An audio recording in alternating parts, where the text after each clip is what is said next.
So this tool is gonna bring my shop into the 22nd century. So what we got here is a 3D scanner. It's a 3D scanner from a company called Shine 3D. I'm so excited. I've got this scanner on loan for like 2 or 3 months, but I'm so excited to be able to finally do proper 3D scans versus how I've been doing protractor and ruler things. Got an app, blah, blah, blah, blah. Basically, it's a spray on shiny stuff. You spray on, it'll dull the surface, and it will just evaporate. It'll just automatically just disperse. So, sublimation spray. Now, we got a couple of things I was looking at that was holding me back for getting a scanner. Was I have a baller desktop system that I do all my edits and stuff with. To have to buy a scanner and then have to buy a powerful enough laptop to run the scanner was one of my biggest issues I had to overcome. So after going back and forth with Shine 3D, they have, to me, one of the best consumer-based scanners. I would actually call them more on the prosumer base. Their products are just that good. The software is great. We use Air Scanner that helped build the 510 right there to do the air intake box for the turbo. Came out freaking awesome. It was such a great help. So in saying that I don't want to have a separate computer, I end up getting the Vega, the Shine 3D Vega. The computing, the compiling, everything is done on the scanner. It's truly a remarkable machine. Air note, it's 2026. Shine 3D has already released 2 or 3 other models with newer technology. The newer technology is the blue line laser, which allows you to scan without markers. However, this is 2 years old, 2 to 3 years old, so it doesn't have that technology, but you can still apply the stickies and the markers, and it still scans phenomenal. Because those newer scanners, the Rocket and the EINSTAR 2, you still need a computer. You can scan wirelessly, although tethered scans faster. It still requires a mobile computer, where this is so cool, guys. This, like I said, is an all-in-one. They do have a, I'll have to put the name, a new all-in-one system, but that's like consumer use. It's very expensive, but it's so cool. Oh, EINSTAR Vega, guys. Man, I should have put some lotion on. Oof. Let me be back. And just like that, I got some better, more appropriate hands for video. Oh wow, this is a nice data brick. USB-C data brick, 65 watt. We got our little model, our Shining model. Everybody scans this, guys, for their first scan. We're an automotive channel, so we are gonna do something different. Although it is cool to have this guy. It's got some heft to it. Now, oh, there's something underneath it. Ah, okay. So this is the little stand for the calibration stuff. I'm just gonna open this bad boy up.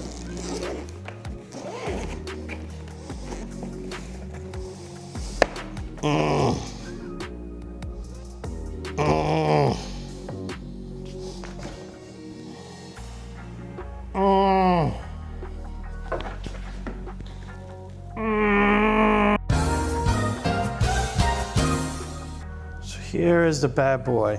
My goodness. I'm just paranoid just looking at that. It's got some heft to it, man. It's got some heft. Got this nice little removable protector. I guess I need to carry a wipe, because that's already smudging, especially with my freshly lotioned hands. Let's see what's over here. I think this is the calibration. Yes. So this is a calibration board. I'll have to go through the calibration process, get this set up. Like I said, this is a 2-year-old model. It's freaking awesome. There's a little strap for the case. Like I said, the biggest point I think for me is the all-in-one capabilities. And here are the markers I was talking about earlier. And these markers you would put on your objects scattered around here and there, and these would help the scanner not lose track. Now if you're scanning something like this has a lot of features, a lot of dents, a lot of crevices, peaks, valleys, protrusions, dips, whatever you want to call it. There's a lot of artifacts. And with all these different artifacts, it would allow the scanner to keep track while it's scanning. However, if we do automotive fenders or trunks or something like that, it may actually lose track of what you're scanning because everything's the same, or everything's smooth, or a large surface like a fender and stuff like that. So we put these markers on. One thing I also picked up on Amazon, this little cheap dolly that we could use. In order to get this right, once again, I'm going to have to put some dots on here. So let's go ahead and throw a few on. If there's something you want to keep scan at this area and you rotate it, it's all the same. So the scanner might actually lose this physical location on this board. So by applying randomly a bunch of different scan points, these markers are really tacky too. Even with my lotion fingers, it's grabbing really well. So if you're just going down the road, car guys, and you're seeing cars with these little stickers on here, that's exactly what happened. They just took a scan of something random. Let's see the quality of this USB-C cable. Oh, it's a U-green cable. Oh, we all know the brand U-green from Amazon and stuff. That's a nice 5 gigabit per second cable. It is heavy, nice and thick, so it may work really good. And then we have a nice little lanyard. That's cool. Let me go ahead, power this on, get it set up, get it scanned, get that out of the way so we can continue what's the first thing I go and scan. So after a short boot up time, the unit booted up with about 65% battery. I went ahead and plugged in that badass charger they sent us, chose English, accepted the terms, then we had to join the Wi-Fi. After joining the Wi-Fi, the keyboard actually didn't really have or couldn't really find a $, so I had to actually create a second Wi-Fi network because, of course, I have a multi-character password with the $, so I had to create a whole secondary password. Minor inconvenience, but we trucked on. Then was registration time. Registered the unit, had it put in my email, had it send me a activation code, put that in, and then it just continued booting up.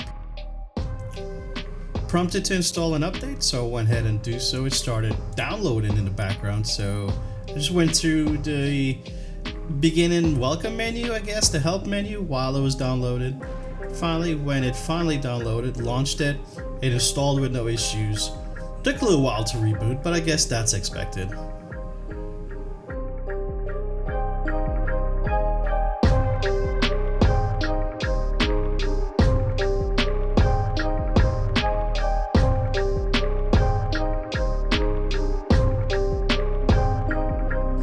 After the unit came back up, in the top left hand corner in red stated that the unit needed calibration. Hit that, went to the calibration screen, had a nice helpful overview of how to do the process. Then it prompted to clean the screen and had a very intuitive wizard instructing you how to use both sides of the calibration card. I will say the bigger side, the side with more dots, please do that on the floor, as you have to really go high, and you're pretty much at different angles of the calibration card. Go up and down and just follow the prompts. It was pretty simple. After the two sides were scanned and calibrated, it had to do a lot of processing, so that took a little while. And finally rebooted, and came up and finally ready to scan.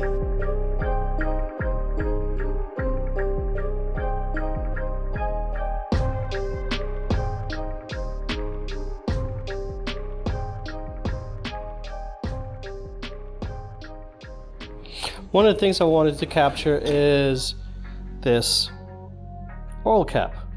This is an old school oil cap, mid-logo Nissan billet. It always used to be a pain in the butt to open. For some reason the seal would stick. So by taking a picture next to a ruler, I imported that into Fusion, did a scale, and did a bunch of test prints to get it perfect to line up. And I created a 3D printed wrench. But I wanted to see how accurate this is going to be right off the bat. So let's go ahead and put it onto the little Lazy Susan. Alright, so in HD mode, right here we have a meter, how close or far we are. And we switched it to marker alignment. Resolution medium, that's fine. Let's see what this is. Adjustment drive, no. New. Okay. So here we could say too far. So we're looking at that line there. So we're in the green spot here. And technically, hit play.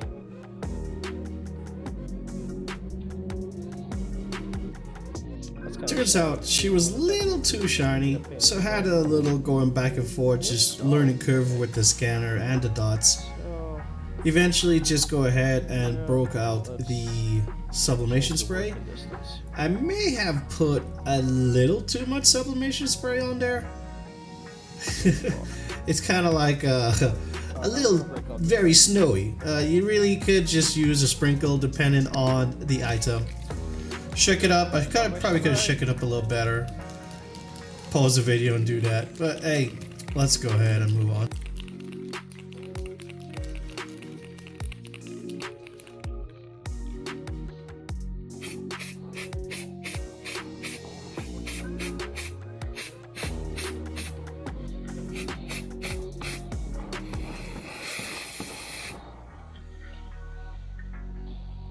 Alright, so we're within the green right here. Hit it.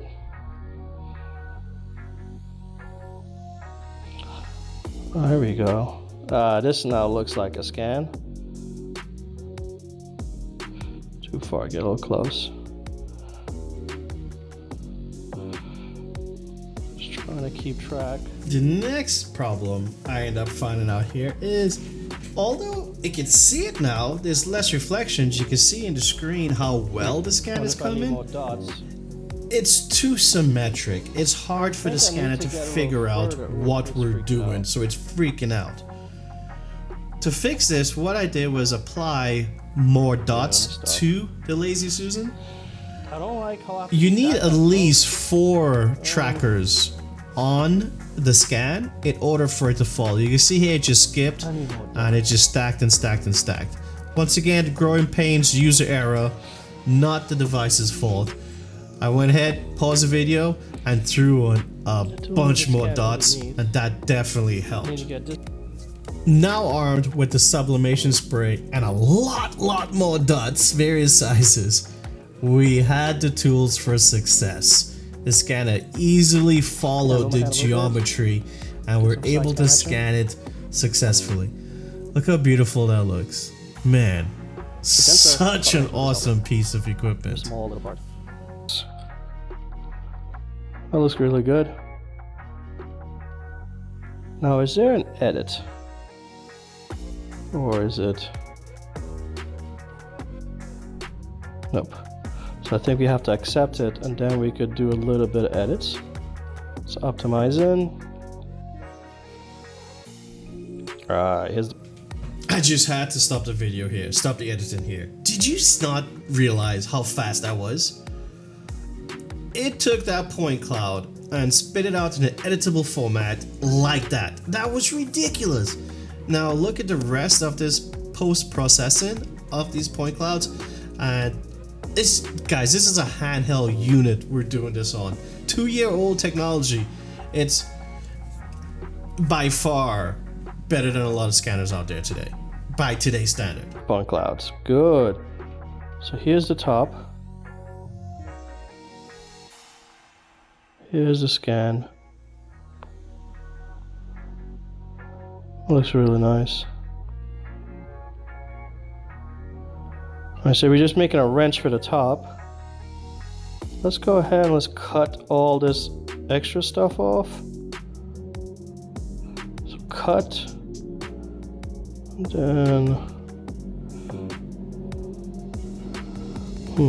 is there a... What's that? Nope. Oh, that's an inverse. What's this? Ah! So this one, I think... So that's everything down below. Nice. But we still have some stragglers out here. Delete him. Rotate the model. Just delete. It's very intuitive. Like I said, I'm going in blind. I didn't really look up anything. I want to see how easy this is to use. Like, we don't have to be a rocket scientist or anything to actually use this stuff. Oh, I need to rotate. I don't see any data except from the cap. That's all we need right now. Let's see, what's this? Textures off. Model reset view. That's a lasso. We didn't do lasso. Let's do complete. Crop it will not rewind previous data. Okay. So we deleted.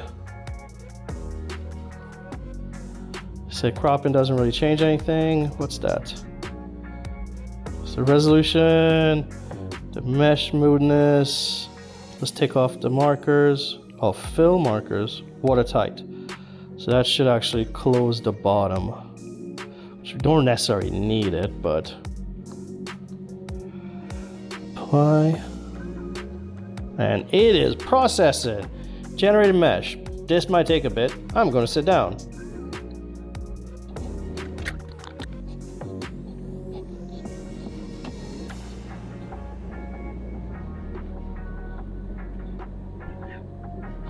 Oh my goodness, look at that.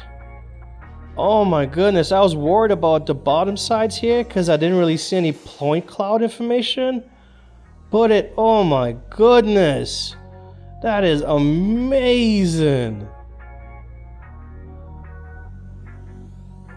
And we did the watertight option so it closed off the bottom, but look at the top, man. Look at the texture and stuff. That is ridiculous. Yo.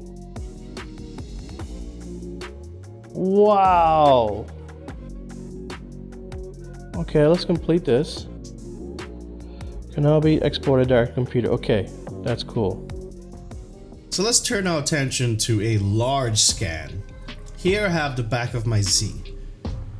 It's really dusty and dirty from driving through some construction and then getting the rain poured on it. So it has those little drops and circles of dirt. We go into fast mode here, and we should really put some tracking dots, but I wanted to see how the scanner would handle scanning such a large object. You can see in the reflectiveness of the taillight, it doesn't even see it at all in that preview right there. So we started, and actually I was kind of impressed. It was working okay. It struggled a little bit since it had no markers, but halfway across it jumped. Either I moved too fast because of no tracking dots and it got confused. So eventually I just threw some spray on there and a bunch of markers. Remember, you gotta have at least 4 markers in the frame when you're scanning with markers, and it did a really good job. I did 2 passes, two scans. It came out really well. Let's go ahead and let's connect to the computer now. Let's process the smaller scan for now. This big scan was just a big test on the rear end. We will come back to this rare spoiler project, I do need to go to my friend's car and scan the back of his car. So for Vega, it uses a separate software. It's called Star Vision. Let's go ahead and let's import the model into it. So it uses a separate software because one, it's all in one unit. The other software, I can't remember what the other scanner software is. The other scanner software takes the point cloud and does the edits and everything you saw me do on the Vega. One thing the Star Vision is supposed to do is help align scans. So you have, like for instance, the cap I did. We scanned the top part, but what if you wanted to scan the threads? Here's where you would actually scan the top, flip the model over, scan the bottom, and then you would add those two models together via pointers or markers or something, alignment points. And we want to go on to choose file transfer. Oh, nice. So I'm using my regular USB-C and it's saying that it's a slow transfer cable.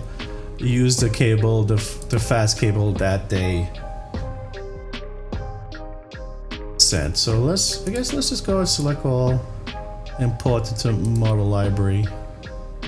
This should pull it from the scanner into the PC.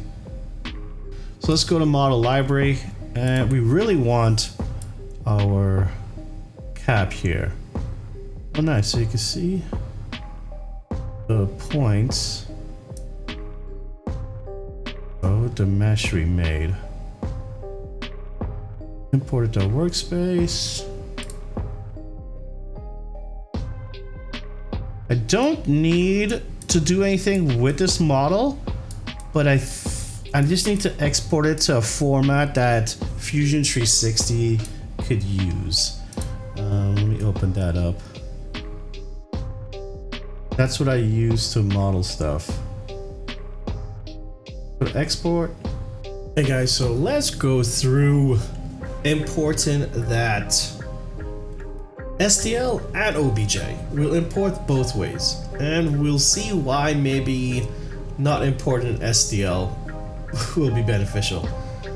So this is the original I've had over, I don't know how many years. I think it's back in 23 is when I took this picture and used a ruler and drew a line for like 10 millimeters and scaled the ruler to match, and then I just worked off the picture and I drew this manually.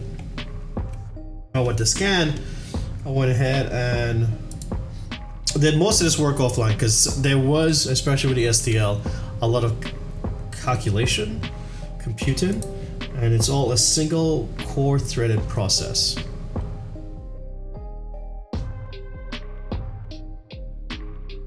Unhide stuff. Yes, there we go.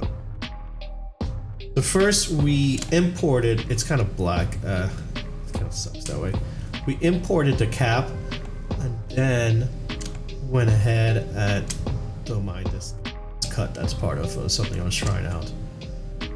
Converted the mesh into an actual object, because once you have a object in Fusion, we could use it to cut other objects. Let's see. Try that. Here. I used the body of the cap that we scanned to cut this circle to make the tool. You have to offset it and stuff, but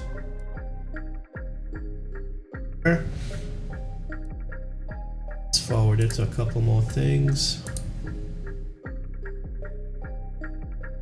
Unhide stuff from when I was working.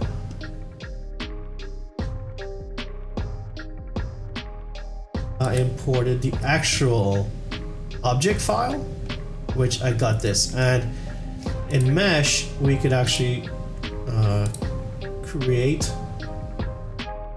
the STL or a body. This you can't really do anything with. You could create sketch planes, which I just showed here, which is what I did. I created a 90-degree horizontal sketch plane. There, I modeled our tool, which was a whole lot faster and processing all these triangles from the scan. See all these triangles? That is super computing intensive. Went ahead and we got our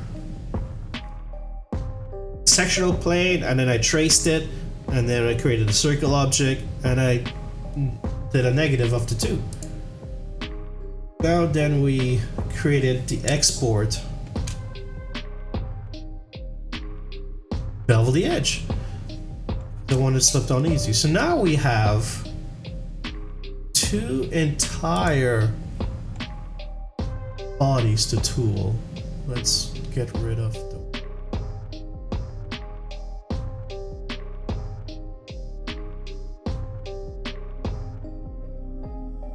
there. Next thing you'll notice, let me get rid of this. Next thing you would notice is this one has a bevel. Now because we're not messing with triangles, we're messing with a object in Fusion, I was able to do this quick bevel. But in here, since this is a cut from all those triangles, you can see all these facets. Now when I try to bevel that edge, it just fails. And I can't chain it. Normally it would chain and go all the way around. It's not even doing that, it's freaking out. So sometimes you can work with STL if it's not that complex, or if I was smart enough and I imported it and reduced the amount of facets, it would have been easier. It wouldn't be as accurate, but it'd be easier. So now let's go ahead. This is offsetted from the actual shape. Let me hide this object. So this perimeter here, that's the actual scan perimeter. And then I did a negative 0.4 millimeter offset for variances in printing. So I want to go ahead and we will print out all 3 because I don't have one of my OG wrenches on hand, and I'm just going to do the cover because we're not trying to turn it, we just want to make sure it fits the cap. I'm going to print all 3 because we have our parts loaded up in here. You see this is one from the OBJ because it has the radius edge, this is sharp edge from STL, and this is the OG from scratch scan. This is also going to help us with like estimating how accurate things are. It doesn't need to be really strong, so I'm just going to do 2 layers, 2 layers, 2 walls, 2 layers on top, 2 layers on the bottom, and maybe like 5% infill. Very weak parts. Printing is done. Here's my original holder I manually did back in the day. See, there's a slight little slop, but it works. These things always used to get locked up, I guess the O-ring or whatever, but it works good. Now, this one has no radius edge, so this should be the, what you call it? STL import. And I'm so hoping this fits offhand. Oddly enough, the edges are not symmetric. It's not a full circle when you look at the scan. Ugh. There's no slop. There's no slop.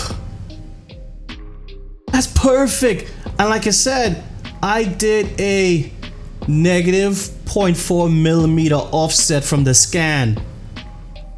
I'm trying to rotate. There's no slop. I did no scaling. Okay, let's try the OBJ import with the little radius. Ready? That's even tighter.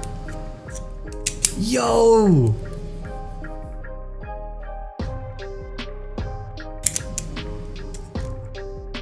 Yo. I'll put it here. You're not hearing anything. I'll put my original design from the picture. And you can hear the click-clacking because of slop. And I renditioned this thing like 8 to 12 times after, doing slight variances to make it work. And this scan,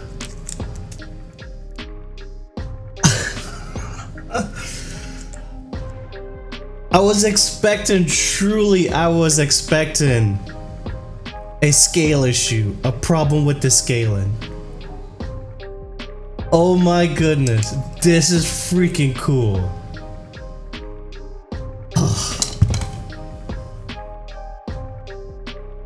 Okay, this video has been long enough.